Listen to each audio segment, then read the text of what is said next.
All right, welcome to Smash University. Joined by the usual crew here for Coach's Corner, and today we'll be going over Chrom and Roy, two kind of similar characters, but not really. I mean, obviously their moves are pretty similar, but their placements and like how often they're used in the meta has drastically changed throughout like the first like year to 2 years to 3 years. Obviously, we see a lot more Roy than Chrom nowadays, but it's like it can be a mix of NA, like NA just prefers that character, right? And we've definitely seen success from Chrom, but I feel like the best Chroms out there just aren't competing in NA tournaments right now, right? Like I mean, I think the best Chrom has got to be Ramen, right? In terms of just like player skill. So, yeah, I Yeah, haven't seen Ramen compete in quite some time. Obviously, it's been hard with all the things going on in the world right now. But I mean, so what do you guys think? I mean, do you guys think we should start just kind of like year one ultimate, start off with the Chrom storyline? I feel like it's a pretty good place to start, right? Yeah, man. I mean, sounds good. it's crazy because yeah, of course, when we first came in this game, this is around the same time. Of course, people were figuring out what they were going to do between Marth and Lucina, right? So you had this kind of idea of like, oh, am I going to be playing with these different hitboxes, like a sour spot versus like sweet spot, or do I want all throughout? Right. A lot of people came to the conclusion that it's all about the consistency, and so with that, you saw people talk about, of course, like Lucina being like far better than Marth. And then at the time, you saw that also with Chrom too, right? Where you saw like, oh, Roy, he may have some inconsistencies. I don't know about these sweet spots. Yeah, they seem a bit better, but still, I want over a long span. I want to be able to space, utilize my tipper bears and get all the results from it that I want. And so people kind of pushed forward with Chrom just being better for quite some time, interestingly enough. But yeah, it's like to me, it's crazy because since day one, I'm like, dude, this character Roy kills so early. Like, this is ridiculous. I And remember playing your Roy at Valhalla, which was like month 2 of the yeah, game, not even, and yeah, and I was just like, like you said, this character is ridiculous. You got, yeah, was it against Scythe? You were just like, I think it was like game 3 or game 5 or something, and he was making the comeback, and then out of nowhere, you just pop out the Roy fourth smash, kill him at 60, and I was just like, all right, yeah.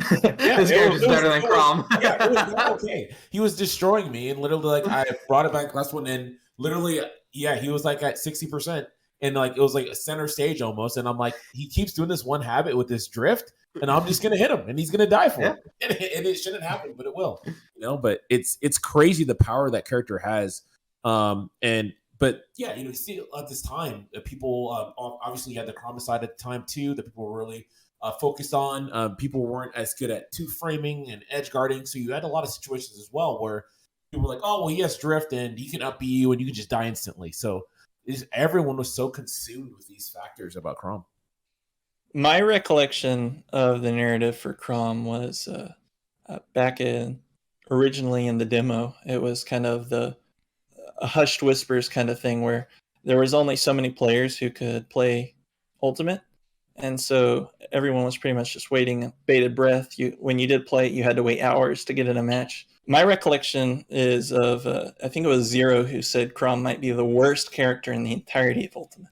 Everyone was saying And Chrom sucked in the beginning. Yeah, I remember. I recall people saying Chrom sucked, and I remember reminding people that the last time there was a character with insane movement stats that had a supposedly terrible recovery and fantastic disjoints, but this was definitely a low tier, was Smash 4 Cloud, and that I wasn't saying he was going to be a top tier, but the odds of this character being bad are almost zero. Like, you can't have a character with that kind of one of the fastest on the ground, one of the fastest in the air, one of the longest disjoints, has just real fast moves. It didn't even matter if they were safe on block. They're so fast. It's kind of like the Mithra effect, where just people weren't going to be able to react in time. Right. So, and then the narrative kind of flipped right after that, where we started seeing people saying, "Oh yeah, no, Chrom is the good one. Roy is good in certain matchups, but it's just one or the other." Yeah, and I mean, everyone has to keep in mind as well that Chrom did get nerfed. Thank God. Especially so it was like really old, like the very first impressions, I don't even want to say month one. I would like say like week 1 or 2. It didn't last long. Everyone just thought Chrom was terrible, and then everyone was like, "Wait, you can do this Chrom suicide thing. They die first, so like no matter what on last stock, like you just do that and you win. You get like some kind of conversion." It was really cheesy because of the new addition to Ultimate. When you spike someone, the blast zone moves upward. Very weird mechanic, but that like really kind of brought it over the top with Chrom, right? And like you even saw players like Tweak. Tweak's first main in Ultimate was Chrom, right? Like we saw him played at like this really early invitational and won with Chrom, and he was just Chrom siding everyone, and it was like, okay, well that's the game right now. Obviously they nerfed that, and then it kind of became. I think Chrom was still extremely meta, and I think as a community we valued the consistency, and we didn't really understand like where the character's strengths and weaknesses were, right? Like Roy is, I think, a very prominent meta character because I think Roy, at first, I thought Roy was going to be harder to use than Chrom because there's the sour spots and sweet spots, right? But actually, like Roy is one of the easiest characters to play in the game because there's so much hit pause that like you as a player have so much time to react that to like if you got the hard hit or not. And if you got the sour hit, you're just a good player, so you like convert off of it or get the tech chase. And even things like sour hit down tilt is better than Chrom's down tilt. You would rather have that Roy tech chase with the sour hit, right? And then like the strong hit is just like ultra safe on shield, and then we kind of seeing Roy's ledge trapping, how it works. Roy's like understanding positioning right up to the ledge, right, and then being able to get that inward jab on normal get up where they're inside of you, and then you get that jab to the forward smash or back air. It's like I feel like Roy's win conditions definitely got very solidified, and then I feel like that was the tipping point, and Chrom right out the gate might have been more prevalent because it was just like very simple.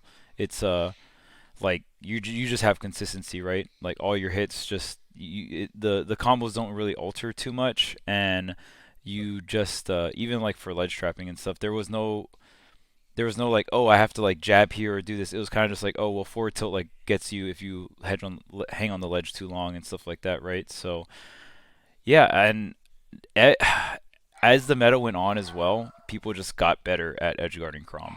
You know what I mean? So Mm-hmm. I think I think Roy's recovery is way better, like miles better than Chrom, and I think we got to see a smidge of that in Summit, right? So it's like, we saw Lavish versus Base Mage. It looked so free, like ultra free for Jigglypuff to gimp that, right? To gimp that Chrom up D. But in the Roy matchup, there was a lot more situations where it's like, okay, Jigglypuff has to respect like the early up B, but you don't really have to respect that as Chrom, right? Because he has no horizontal. So like because he has no horizontal drift to his up B, like he has to get to a very specific spot to either air dodge or just like he has to drop zone and up B, right? Yep. Yeah. And the fact Yeah. that there's no hitbox on the way up, like at least Roy has hitbox on the way up. So I know Chrom is underrated, but I feel like there's a lot of justification to why he's underrated just because Roy has to me Roy has way more tools to be consistent than Chrom, even though Chrom has the consistency of the hitbox part. But like Mhm. you don't really like even need that. I watched Roy's ledge trap, and it's like even if you hang on the ledge too long, the jab like deals damage and still hits you off the ledge. So like Yeah. even though like it's not going to KO you, that it like doesn't matter. And then even some Roys will like play farther back because they know like any conversion they get in the corner, it leads to death. Side B, jab into anything, right? Like so that to me that's as the years went on, that's like the aspects of the characters that kind of got developed, and that's my viewpoint and why we're seeing more Roy over Chrom, just because in terms of like even just picking up Roy is like a very quick process. To me, Roy is like the strongest meta rushdown character in the game. Like that's how I view him in terms of like aggressive movement and pressure. He's like the best one. If you want to be like that aggro pressure kind of player, Roy's like the best character in that department. Yeah. I agree. I actually think something that is like worth saying is that Roy had a hotbed of development in Georgia with Hyper Kirby and Salt 1, also Right. known as Mugen and Kola, just like both Yeah. ramping the character. And like I personally know how much that can do for a meta. Like in Smash 4, me and Space, we both played Corrin, both lived in the same region. And the amount you can copy from each other is just absolutely insane, and how you Yeah. can like push each other to new heights. It's the total is more than the sum of its parts, if that makes sense. And the same is Yeah. true for, like Mugen and Kola together, like developing Roy. And if you compare that to like Chrom, like I honestly feel like Chrom doesn't have a lot of development. Like in general, like the Chrom, like if you think about prominent Chrom mains, there's Rivers or James, there's Mr. R, and there's Takumi in Japan. And after that, the list starts getting smaller and smaller. Of course, like recently, Lavish has been doing work, and you have like some upstarts like Sword, but generally, like I don't really see um I don't really see that type of meta development. Like there's things that I see Lavish do that Mr. R doesn't do. There's things that Mr. R does that I don't see any Roy do. There's things that Takumi does that no other of the Chroms do. I'm sorry, I'm talking about Yeah. Chrom. Mhm. So in that sense, I feel like there's a lot to be gained still for Chrom, in the sense of like focusing a little bit more on trying to push the character further together. And additionally, I feel like, and this is not like me trying to like call out any player, but there's kind of like this thing about Chrom mains where they go for the clip, and you can kind of see it in their play how like they really favor like high reward options.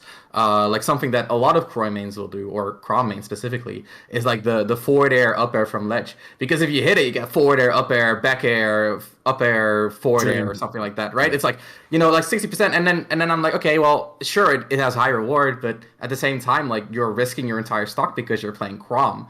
And your opponent's probably going to be playing around an aerial from ledge because you're playing Chrom. And these players like Chrom mains more so than most other mains in my experience just look for high reward options, and it might just stand out more because Chrom is so vulnerable that he can die for one of those poor mistakes. But it just kind of stands out to me. Like a lot of Chrom mains don't play as solid of a game as they should, and that then kind of leads into the question of like, okay, well, maybe they could be playing more solid, but isn't that like a point in favor of Roy? Because with Roy, you can sometimes swing like a nut and not die at 20 to it. Whereas with Chrom, if you're wrong about swinging like a nut at 20, you could just like lose your entire stock. And I honestly think like if you talk about Roy and Chrom and which one is better, I think the biggest point in favor for Roy is that exactly is like you just get to do dumb shit, and sometimes doing something dumb can be really good because you catch someone off guard, you take a stock. Whereas with Chrom, you're wrong once and you just you can lose the entire game off of just that one interaction. Yeah, I agree completely, man. Like the character in Ultimate is because of the sweet spot. The sweet spot is a lot bigger than people anticipated. I think that's one big thing, right? A lot of times before, people had this idea of like, oh, how are you going to be consistent with Roy? It's like, dude, his sweet spot's pretty damn good. Like it's pretty damn big, right? It's the point where like a lot of these combos that people assumed that would only be like Roy or Chrom specific, rather, they recognize that actually Roy can do these to somewhat like consistent.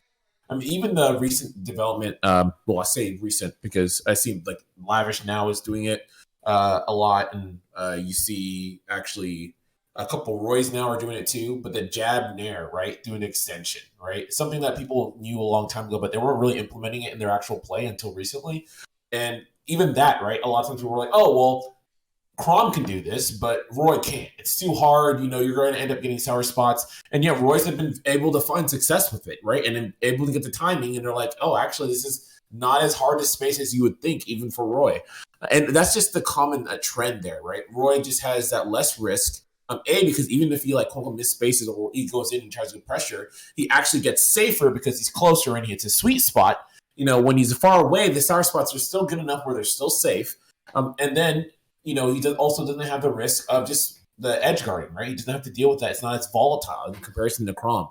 And like when you have that and your reward is like, I'm going to kill like 10%, 20% earlier, like that becomes a pretty big deal, like in the long line of things, So yeah, it definitely feels that Roy is like definitely the better one of the two. I do think there's some couple combos and some like combo routes that are actually really, really good for Chrom. And as they continue to develop that and get into a better place, I do think that's gonna, shorten the gap, so to speak. But still, at the end of the day, like, yes, you're getting an extra hit there. You're still not killing as early as his character is, man. Roy just just runs at you and just, you're dead. Yeah, you're dead. That's it. So, for me personally, I believe that the difference between Croy and Chrom and Roy ultimately comes down to just the magical numbers happen to land where they land in terms of where things are on hit and where things are on block. For example, if Roy goes to down tilt to jab somebody's shield, it's essentially a frame perfect shield grab, or else you'll get the shield grab penalty and you will get stuffed by the jab. So Roy can actually run up and down tilt. If you try the same thing with Chrom, you can still get shield grabbed if you did not space the down tilt. And so people are looking at this and they're thinking, well, if you're either too close and you're going to get shield grabbed, because in most Smash games you can't sortie down tilt point blank and be safe. So people looking into the game were thinking, oh, well, Roy rewards you for being in a place you don't want to be. And in fact, the way the frame data worked out is so that Roy's frame data actually allows him to box just as well as the non-sword characters can up close. Right. And then on top of that, you look at the hit stun formulas and like the low percent combos for Roy. Roy has essentially near frame perfect combos, but because air dodges are frame 3 for most characters, even though if they are a frame or two slow, it's still going to connect because of the nature of it. And then on top of that, because Chrom's damage is a little bit lower than Roy's, he has just like an extra frame less on the hit stun. So if he's a frame slow on that, then he goes for like the jab to nair, for example, and he's a couple of frames slow, all of a sudden they can air dodge through, and he's still going to get a follow-up. It's just a matter of it's that added level of difficulty, and these little things add up that allow you to make more mistakes in more small positions than we were anticipating. And then, of course, on Roy's recovery, I myself was initially under the impression that Roy has a bad recovery, and I was wrong. One of the things that's really good about his recovery, though, is people see him moving in a diagonal line, and you see him just moving up like so, and they think, oh, well, I see he's moving up here. I'm just going to put a hitbox there. His up B is disjointed, and he has that diagonal hitbox. If you jump up there to meet where he's going, you're going to get hit before you hit him. So what you're supposed to do is you're actually supposed to go above where he's going to end up and then hit him there below you. That means you want to spike where you think his up B is going to end, or you're going to go for a 2-frame, and then you have like the Roy mix-ups where, of course, they hold down and they'll hit you anyways because that's not where they. And so I think what we've started to find at the end of the game is Roy doesn't just not have a bad recovery, he has a good recovery, because it can do upward of like 15% to you if you mess up. It hits you, knocks you out of place so that you can't get a ledge trap. Sometimes you can't even get a corner position, or at higher percents, you go out to edge guard Roy, it turns into Roy's juggle because it pops you up. He gets a ledge drop, double jump, up air, and because his movement stats are so fast, he can just reposition to take over and switch his disadvantage to advantage if you make even a small mistake. Yeah. I think, I think an important thing to mention is kind of the way Kola pressures, though. I think the thing that really ties Roy together is trumping, in my opinion. Because, like Charles said, you can jab someone on the ledge. You can even forward smash someone on the ledge and get like the mid hit, which is strong enough. But the trump backer just kills it like 60, something like that, ridiculous. And then you're forced to pick an option immediately, and there's Roy jab. And I really like that part of Kola. And something again that Kola does that I think really completes the character is just like his neutral dynamic surrounding nair. Because nairing in, it's good, but it is kind of reactable. The issue is, if you react to it, what can you really do about it? Like, you can shield it, but you cannot like beat it on reaction. So what a lot of people will do is when Roy kind of like enters that jump in nair range, they'll start to preemptively set up some sort of way to beat the nair. So what Kola will do is he'll just like run into that position and see how you are setting up to beat the nair, and then beat you for whatever you're doing. Yeah. And I don't think there is a single Chrom main who does that. I mean, to be fair, there's also like almost no other Roy mains who do that. But like that just kind of goes to show like the development of the meta on Roy's end versus on Chrom's end. So like there's the Trump pressure to make the ledge more deadly. There's the neutral with like the Nair burst range and kind of like because like I talked to this with some like pretty high level Chrom mains, not Mr. R but others. And I was like, you can nair in and like the only thing they can really do about it is shield. And they're like, yeah, but it's reactable, so like I'm never really gonna hit someone with it. But it's like, how are they gonna react? Like, what are they actually gonna do about it? And the answer is shield. So like, it's kind of like going like one step further and looking at the grays, right? Instead of like the black and whites, or can they react or not? Looking at like, okay, so how are they reacting, right? The gray area that is kind of in between the binary line. And that is what I love about Kola, because I think, and I really changed my mind on this, especially as I've seen more and more of Kola. I think the way he structures his aggression, especially lately, also has just gotten a lot stronger.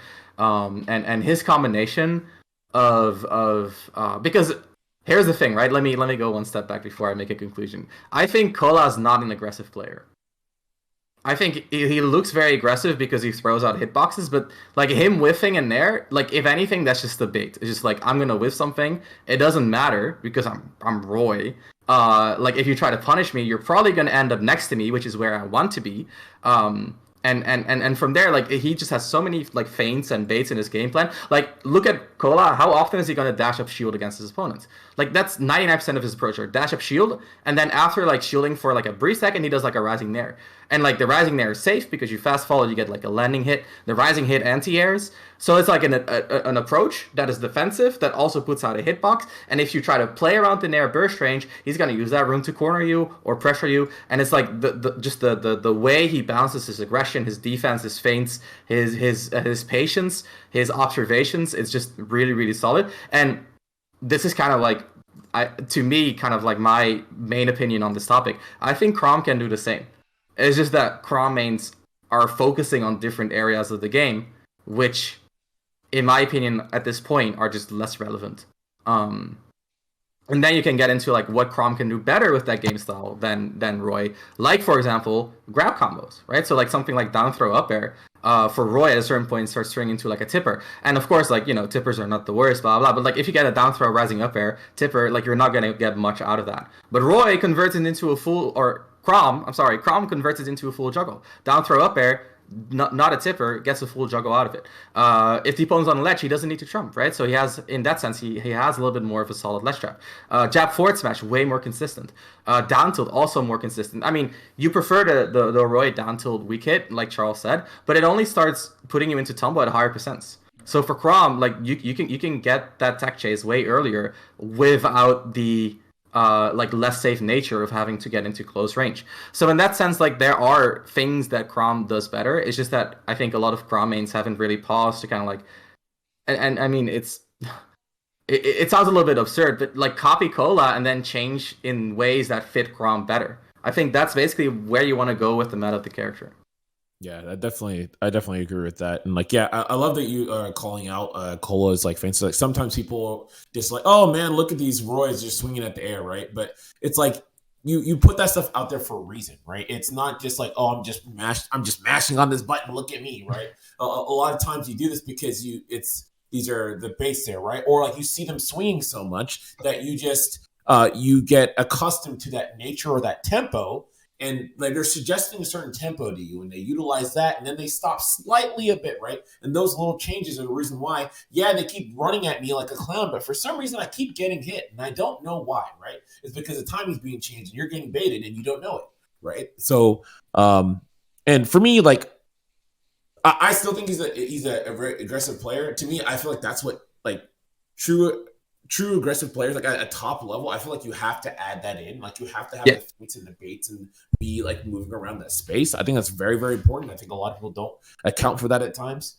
But it's like, yeah, I would love to see some Chroms get to that kind of that place where they too are playing in that similar play style. I also think too, there is a nature of like, yes, they can do a bit more spacing with their backers and those kind of things that like for Roy doesn't really mean much, right? But for them could be a bit more useful. So there are additional layers they can add on the Chrom side of things that can make the character more valuable. But it's unfortunate that we do see a lot of people just not really playing the character. I do want to note that one thing that has advanced as far as the Chroms meta is a lot of Chroms have been getting better in terms of spacing on the up B. That they've found that there's certain spacing they can do that even like crazy counters like a Sora counter, right? Or like Listing counter, or whatever it may be, like they can actually go ahead and recover without getting punished by these counters. And that's really important, right? It's unfortunate we didn't get to see that because the characters that for Summit, speaking about like for Lavish, the characters that were edge guarding, obviously like base mage with Jigs. Jigs doesn't edge guard you in that way, so it doesn't really matter if you're doing all those things there. There are a lot of times it's like, oh, Chrom just loses the counter, oh, wipe it up. It's all like this character's stupid now, right? But they have improved overall in that aspect of the character. So I do want to make note of that because I think that is very important, and I think people still have this weird idea where Chrom's like recovery in that aspect is really, really bad. Like obviously it's still not a good recovery, but they have found ways to circumvent those things. And I think it's important to recognize. It's just unfortunate there's certain characters that just regardless, they don't give a damn.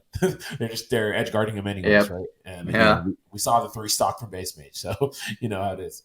Right. I mean, the biggest weakness of Chrom is just not having the hitbox going upwards. I believe Ike does. Like Ike's is a lot better than Chrom's because Chrom on the way up is literally nothing. Like any character can throw out any hitbox and he's probably dead.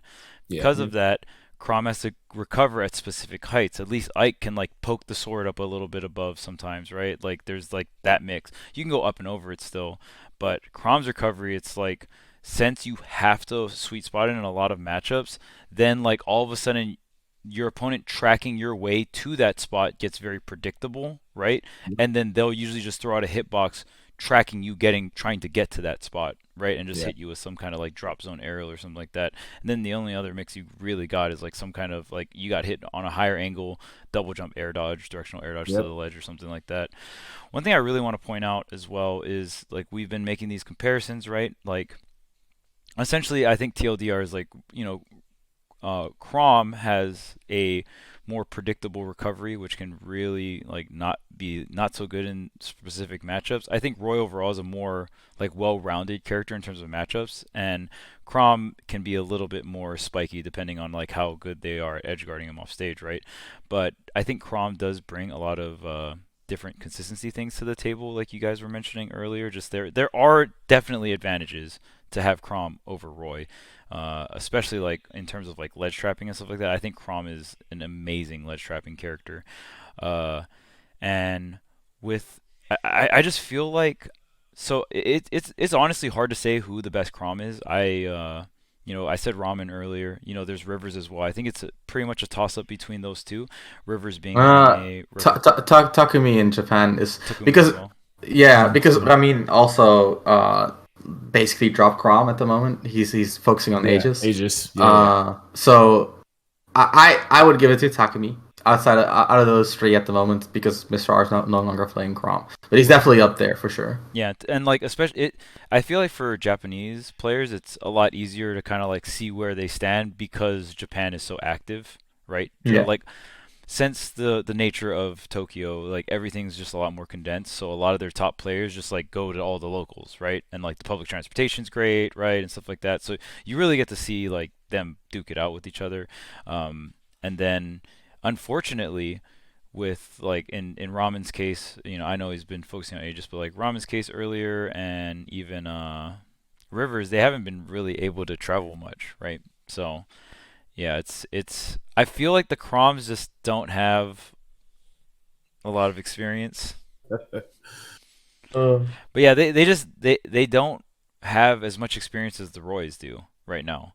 And I feel like we've even seen Gluto in that position, right? Where it's like, okay, well the best Wario is like kind of falling behind, but like he also doesn't have the same amount of experience as like all the other NA players post quarantine where everything was in NA, right? And it was just like tournament after tournament after tournament, and they're getting all this like post quarantine meta experience, and you can't really like match it up to them. So I think right now the Roy players are just like very saturated with experience because of where they live, and then like even like for Rivers, I know he had some hand issues and stuff like that. So like I think for Rivers, even though he's in NA, he hasn't had a lot of opportunities to compete in Yep. NA. You know what I mean? Because of all of the different like hand issues and other stuff like just life in general, right? So because of that, I feel like that's like the main gap we're seeing. I still think like even if they had more experience, I think Roy is a more consistent character. Um, but I think there is definitely still a place for Chrom in the meta, and like you're still gonna see Chrom in a lot of these like top 32s brackets and stuff like that at these majors. Yeah, man. I think that what we're going to see as the meta regresses, if there ever is a level of talent applied to Chrom like there is to Roy, as everybody said here, there's kind of just a significant gap in the player base.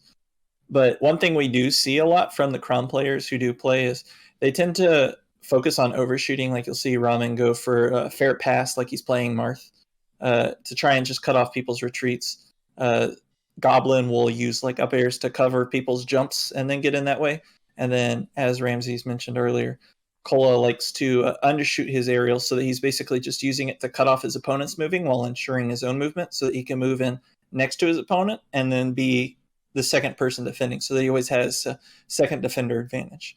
And the whole point of Kola's attacks are that they are just there to provoke the opponent into doing something that's probably wrong. And so Kola uses Roy more as a movement tool accessory, which is part of the reason why he plays Cloud as much, because both of those characters play similarly, where the whole point of the character is just to move around and then put out situations that make the opponent want to run into something. But the Chrom players tend to focus on being very aggressive, very snappy pacing. And when we saw Lavish playing at Summit, he would actually do fine against a lot of the players, and then they would figure out that he basically has two major pacings. He's either being very slow, very passive, at just a total stop, or he would be very in your face, very snappy. And then you'll have the Roy players where they'll get up in your face, but just throw off their buttons for just a bit. And so if you were trying to read their patterns, read their buttons, then in order to compensate for the characters being so fast, you're going to end up jumping into the button they were going to press anyways, because they can just mix up that tempo in a way that Chrom players don't. And so what I would like to see from Chrom players is learning just to mix up their tempos in neutral. And then, of course, as Charles said, Chrom is very good at ledge trapping. Something we see a lot more from Roy players that I expect to see even more as we continue is Roy's putting out retreating aerials and hitting people with sour spots, because the Roy players have started to understand those weak hits and guaranteeing that you maintain a strong position is more important than just getting a meaty hit and getting that big punish in the short term. So as the Chrom players adapt their ledge traps to match the Roys, and they're using a lot of fadebacks from the ledge, we're going to see that Chrom's sword is better at that style of ledge trapping.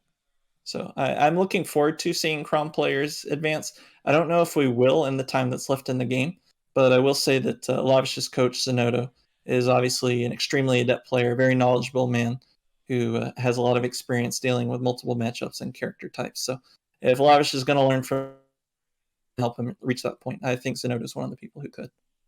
Yeah, shout out to Zenodo, one of the veterans for quite Yes. some time. Absolutely. That Diddy coming in big. Yeah, for sure. And I mean, like I've watched so many of like Zenodo's educational content when he was more active on YouTube and stuff like that as well.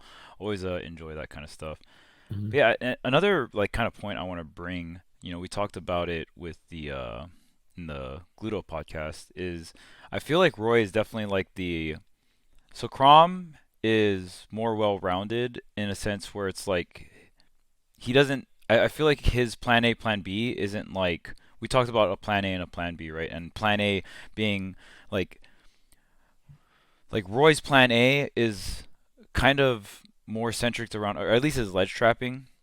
His ledge trapping is very volatile because like you don't want to die to jab forward smash or jab back air at really early percents, right? So he has a very volatile plan A that you like desperately need to respect at like desperately lower percents. Whereas Chrom, I feel like I'm not going to fear for my life on the ledge against Chrom at 50 for the most part, right? Like, You're gonna get jab forward smashed. well, right, You're but gonna like get jab forward smashed. I just feel like I feel like Roy's Oh, you're right. is You're right. more like side B can kill you at like maybe You're if I'm right. normal get up at like 40 or something. They're I guess they're not that far apart, because Chrom does have the more like his window for jab forward smash is larger, right? Insane. It's It's insane. like Yeah, yeah. really really big, but like Yeah.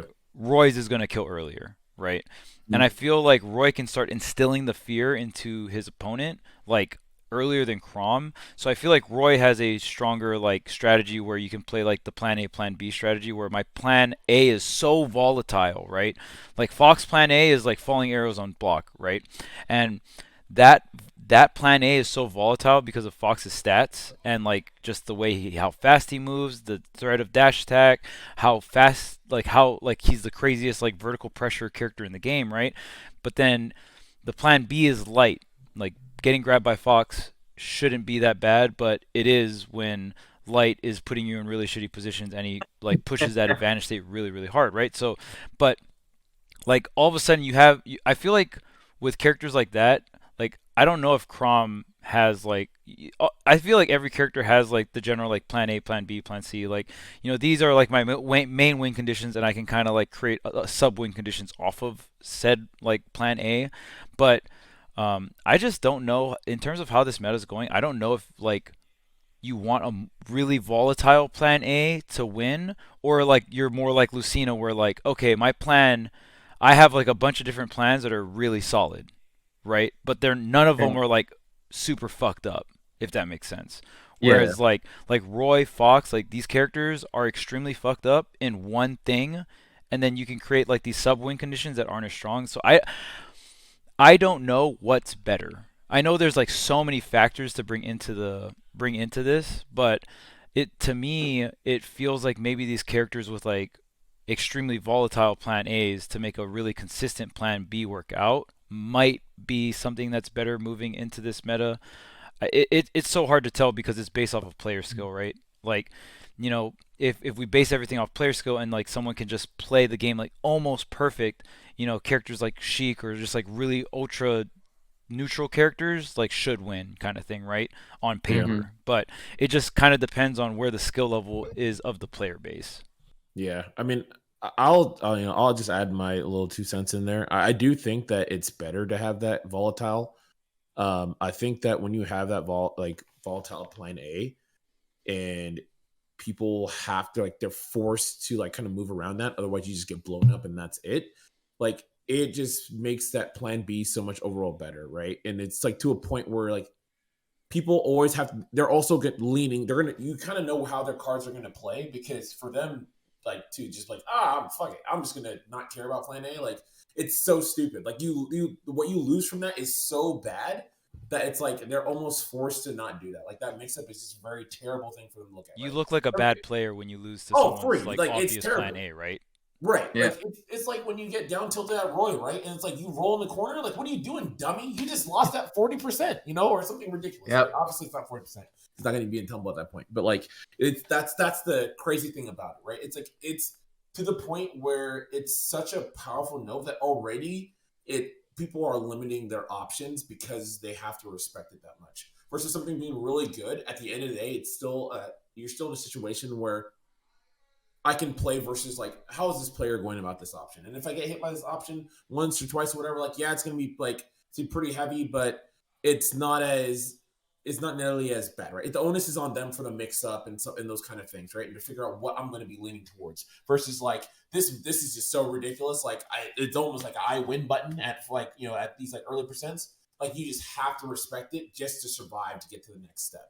And it seems like in a lot of times in other games, like that's always been really powerful. Heck, like usually even when you're seeing in other like fighting games, characters that aren't as good, like, but they have that crazy plan A. That's how they're able to challenge some of these other top tier characters that may have overall better plans. But because of volatility there, they just simply have to respect it because of the weight that comes with that option. So, yeah, I think that's always like we're going to continue to move forward in that direction. I think that yes, you can get close, like you can really, like lower that overall gap. they're between the characters, but I think when you have such dominance in terms of killing at those percents, like, dude, that's always going to be better in my eyes in terms of like breaking people down, and just making them limit themselves. So Especially when you get the Yeah. better recovery too, right? Like that, yeah, I think that's what pushes Roy over the top is those two for sure. aspects. Yeah. Those are like the two big ones to me, at least. Dude, Chrom Yeah. should throw his sword, man. He should have thrown his sword. I don't know why he doesn't throw his sword, dude. Dude, Clown. yeah. Honestly, what Charles said is exactly what I was gonna say. I think the more volatile plan A, because here's the thing, right? In tournament, like let's say Roy's plan A, if we just like put it on skill from 1 to 10, deserves like a 7 out of 10 in terms of respect. If you're in tournament, you're gonna give it an 8 out of 10 in terms of respect. Because if you don't want to like go for the perfect 7 out of 10 and be slightly off and get your booty blasted at 40. Yep. Right? So you're going to give it extra respect. And that is what makes it so strong. It's because the precision, especially given the game's controls at times and buffers and whatever, you're just going to be on the safe side. And being on the safe side against Roy just gives him so much room. And like Charles said, like, it's just different against Chrom. Like, let's say Chrom deserves a 6 out of 10 in terms of respect. You give him a 7. Well, that's pretty doable. But going from a 7 to an 8, that's pretty rough, right?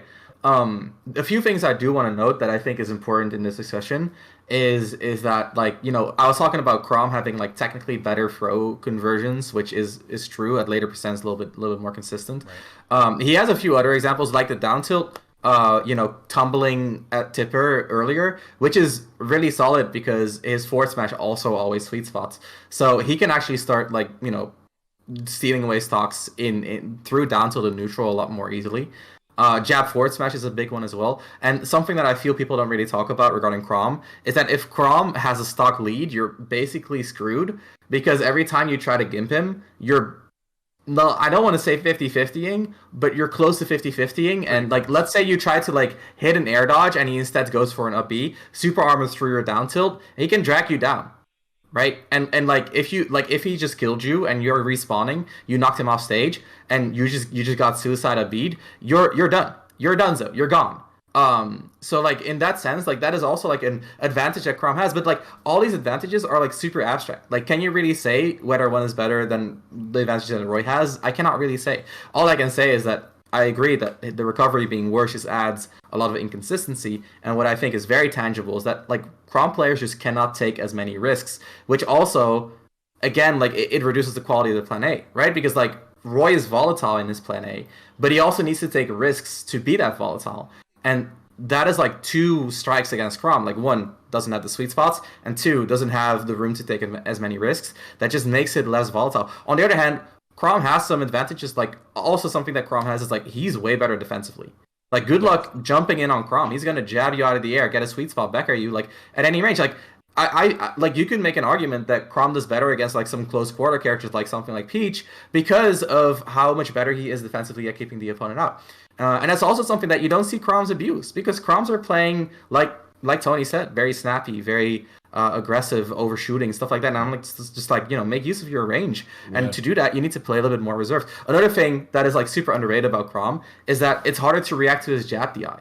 So because Roy has so much hit stop, you can actually basically always DI correctly. Yeah. Every time.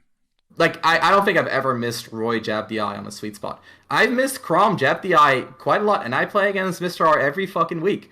So that's huge. No one ever talks about it. So there's a lot of like things about Chrom that are stronger, that are not discussed, not utilized, not looked at even by Chrom players. Mm-hmm. So in that sense, like I don't want to say Roy is better. I think currently, like, full stop, Roy's playing better. it now, right? Like the way the players are playing it right now. Exactly. Right now, Roy way better. But I think in terms of potential, there's room for Chrom. The main question is, what is going to be more impactful? The improvements that Chroms can get out of the game, which are many, or the improvements that people can get in gaping Chrom, which seem to be nearing the peak of how far it can get. So in that sense, you can also say, hey, this might be the lowest low for Chrom, because I don't know if gimping Chrom is going to get much better. Well, I do think there's a lot of room for Chrom players to improve still. I agree with that. So that's my point. I will also say, Ramses mentioned that there's a lot more hit stop on Roy, but when you look at Roy players, at people playing against Roy players, more often than not, they DI the jabs terribly. And part of the reason for that is because generally, for those at home who are not aware, players learn as they get more experience to actually have predetermined DI without making a decision on that DI. It's basically your neutral DI, and like for in older games, it's going to be a diagonal and in. And then for a lot of players in Ultimate, people naturally DI things in, even though they should not against Roy. So versus Roy, you're supposed to DI away, SDI away most of his hits, and they actually will stop working at some very important junctures. But when you look at even players at Summit, Goblin was still getting jab the back airs, jab the forward smash, jab the side Bs at times where it was just true escapable. And Roy doesn't have those as true combos if you DI or SDI those away correctly. Whereas if you get those against Chrom, a lot of the times, even if you do SDI away his jab to forward smash, it'll still connect because of the nature of it. And there's no sour spot for you to SDI away into. So then you get the sour DI and then you get punished for DIing away. Whereas for Roy, jab to back air, if you can DI that far enough away so that he gets the sour spot, it kills like 30-40% later. So the Roy matchup is a lot more punishing for poor DI versus Chrom, but that also requires our higher level players, who are not currently doing so, to make those adjustments. So it's more a matter of a ceiling for a level of play we haven't witnessed yet. I would say Chrom is more future proofed in that aspect.